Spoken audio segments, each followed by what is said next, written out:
From ages 12 to 30, Jesus worked in Nazareth as a carpenter. That's 18 years of working. That's a lot longer than his public ministry of preaching and healing, which lasted anywhere from 1 to 3 years. In fact, people in Galilee refer to him in the Gospels not just as the rabbi, but more often the carpenter. Is not this the carpenter? Say the astonished crowds when he begins to preach. The word used for Jesus' profession in the original Greek New Testament is tekton, which is usually translated as carpenter. But most contemporary scholars say it's more likely a general craftsman, a woodworker, or handyman. Some even translate it as day laborer. A tekton would have not only made doors, tables, lampstands, and plows, but he probably also built stone walls and helped with house construction. It was tough work that meant lugging tools, wood, and stones all over Galilee. Jesus doesn't simply step onto the world stage at age 30 after having sitting around and examining a piece of wood when the mood suited him. We sometimes think of Jesus just as the preacher and healer, but for 18 years he worked, and worked hard, and was toughened by that work. It's a good thing to remember for all of us who work. Jesus' work informed his ministry. Moreover, Jesus understands work, and he understands all of us who work.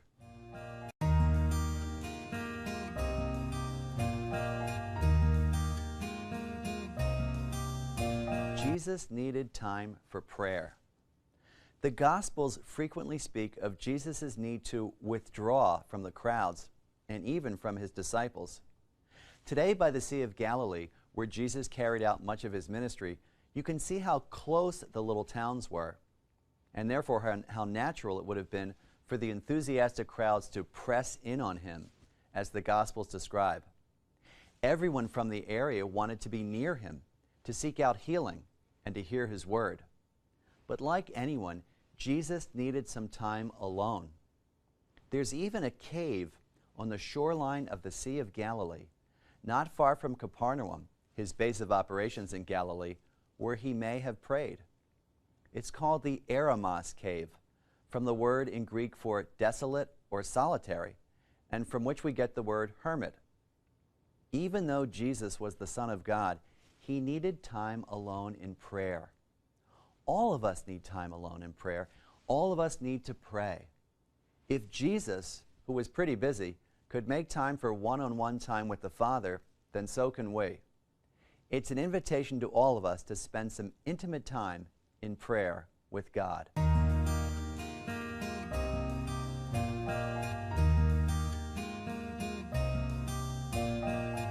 Jesus had friends. All of us know that Jesus had disciples, but we sometimes forget that in addition, he had friends. As a fully human person with fully human emotions, he needed friends. And I'll bet he was a great friend. As a boy and adolescent in Nazareth, he would have had playmates and friends like any of us. As an adult working as a carpenter, he would have naturally worked alongside other carpenters, and most likely masons, helping them to build houses, scholars say. Later on in his public ministry, the Gospels tell us Jesus was good friends with people like Mary and Martha, who lived in Bethany, right outside of Jerusalem.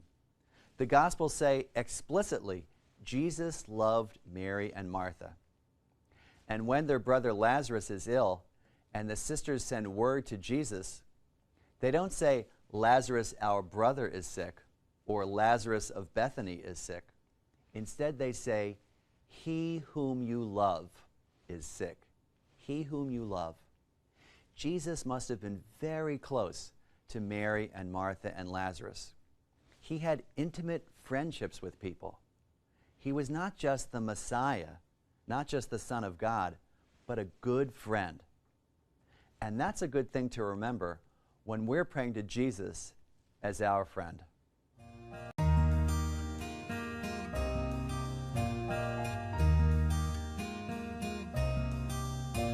Jesus relied on women. The New Testament lists many women among Jesus' disciples. Now remember, the Gospels talk about the 12 apostles, who were all men, but then there are also the disciples, who probably numbered around 70, and who included women, and then the followers of Jesus, an even greater number, who also included women. Among the many women disciples listed in the Gospels are people like Mary Magdalene, Joanna, the wife of Chuza, who was the steward of Herod, Susanna, Mary, the wife of Clopas, Mary and Martha, two sisters from Bethany, and of course, Jesus' mother, Mary. There are also many other women who figure in the Gospels, but whose names are not recorded. And interestingly, the Gospel of Luke also talks about many others, that is, many other women, who provided for the disciples out of their means. In other words, these women helped the apostles and disciples financially. When we think about Jesus' public ministry, it's important to remember the importance of women. What's more, remember that the first one to whom Jesus appeared after the resurrection was none other than Mary Magdalene. It's important to remember that women were important to Jesus, to the disciples, to the followers, to the early church, and us.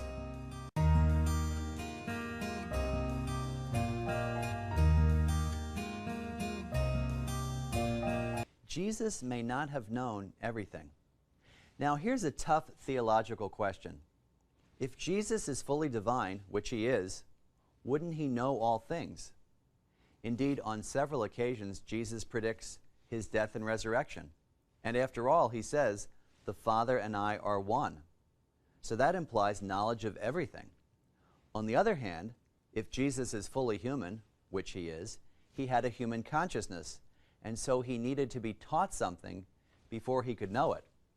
Also, the Gospel of Luke says that when Jesus was young and living in Nazareth, he progressed in wisdom. That means he learned things.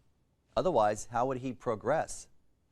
Later on in his public ministry, Jesus says that there are some things that only the Father knows, not the Son. Finally, at one point in the Gospel of Mark, Jesus initially refuses to heal the daughter of a non-Jewish woman, saying, quote, "It is not fair to take the children's food and throw it to the dogs," end quote. But when she replies that even the dogs get the crumbs from the table, Jesus softens and he heals her daughter. He seems to be learning that his ministry extends to beyond the Jewish people. The question of Jesus' knowledge is a very complicated one, but you might say that if even Jesus could learn things from other people, then so can we.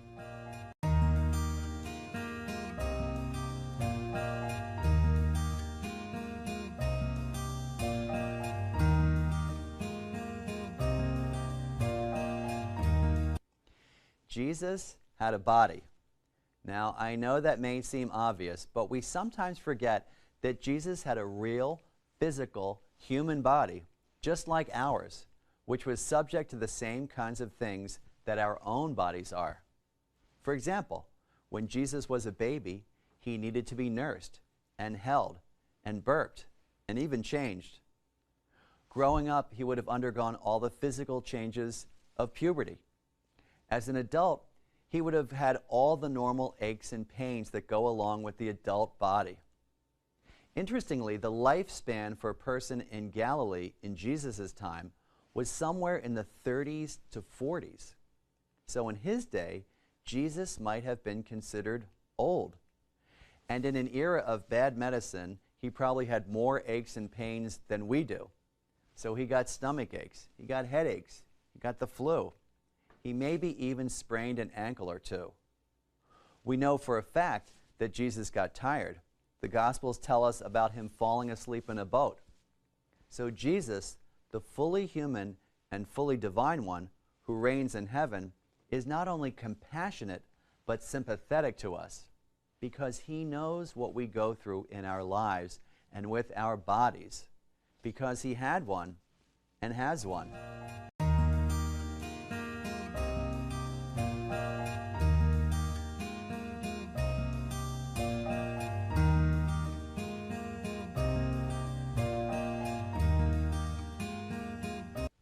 Jesus is always fully human and fully divine. Now, I know you probably know that the humanity and divinity of Jesus is an article of our Catholic faith. But it's important to remember that Jesus wasn't divine at some times and human in others. In other words, it's not as if Jesus puts his divine hat on one day and his human hat on the next day. It's not as if he's human when he's working in the carpentry workshop in Nazareth and divine when he is performing miracles. No, he is fully human and fully divine at all times. Sometimes I like to challenge people and say that Jesus is divine when he is sawing a piece of wood, and he is human when he is stilling a storm, healing the sick, or raising someone from the dead. It was hard for the disciples to understand this, and it's hard for us to understand it too. It's a real mystery. But it's essential for our faith to remember that Jesus is fully human and fully divine at all times.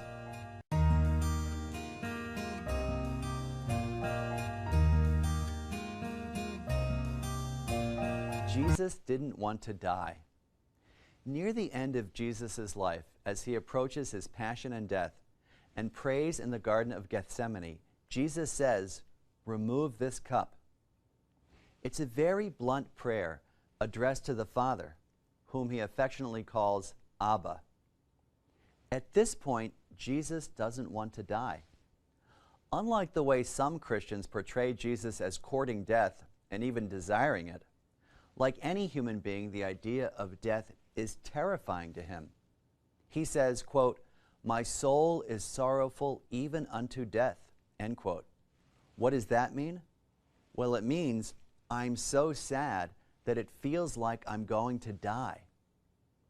But once Jesus realizes that this is somehow the will of the Father, he assents to death, even a painful death on a cross. It's an important reminder to all of us of Jesus' humanity, but it's also a reminder of the need to pray honestly with God. Jesus is honest with the Father in prayer. He doesn't hold anything back when he's praying. But when he sees the path that God is pointing him to, he accepts it. So Jesus teaches us that in our relationship with God, acceptance is important, but so is honesty.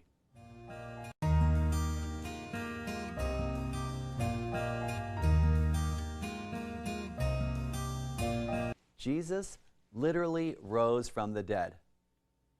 These days, you sometimes hear people say that it's not necessary to believe in the actual resurrection, literally. Some people say that the resurrection really was when the disciples sat around and remembered Jesus after the crucifixion, the same way that you might do after a loved one's death. Encouraged by their memories and their affection for him, they were filled with confidence and began to proclaim the good news.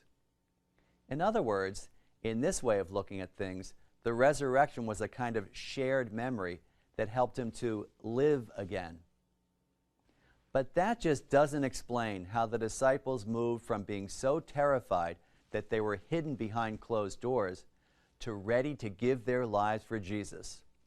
No, something dramatic, something physical, something real had to change them. They must have experienced something that dramatically transformed them. And what they experienced was Jesus, truly risen from the dead.